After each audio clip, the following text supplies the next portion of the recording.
Hi guys! Welcome back to my vlog. So yun, for today's video, samahan nyo kami magala dito sa Singapore at ma-experience ang cable car in Sentosa Island. So ayan, nandiyan kami sa LRT at nag-load ako sa card ko ng $8. So yan yung mga kasama ko, mga katrabaho ko dito sa Pilipinas.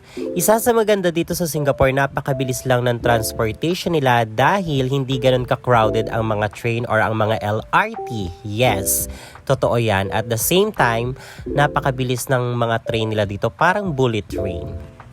Dito sa Singapore, iba't ibang mga lahi ng mga tao yung makikita mo. Hindi lang mga Singaporean or mga Pilipino. Marami talagang mga other nationality dito. So, ayan yung sasakyan natin. That is cable car going to Sentosa Island. So, ayan, nakapila na kami kasi kailangan namin ipakita yung voucher or yung ticket namin dito sa ticketing booth.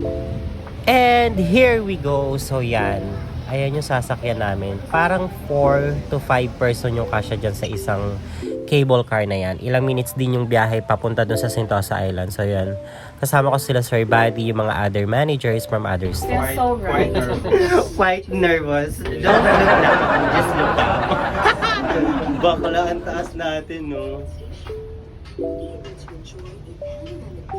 Oh my God!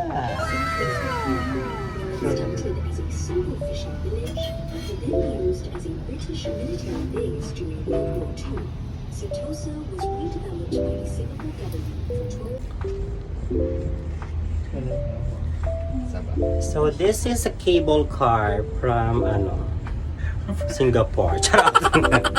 Nakakatakot guys. Ito, sobrang taas niya. So after a few minutes, we've arrived at Sentosa Station. So Sentosa Island, it is a very well-known place here in Singapore at talagang pinupuntahan to ng mga turista. So yon, please follow for more and wait for my Singapore Part 3.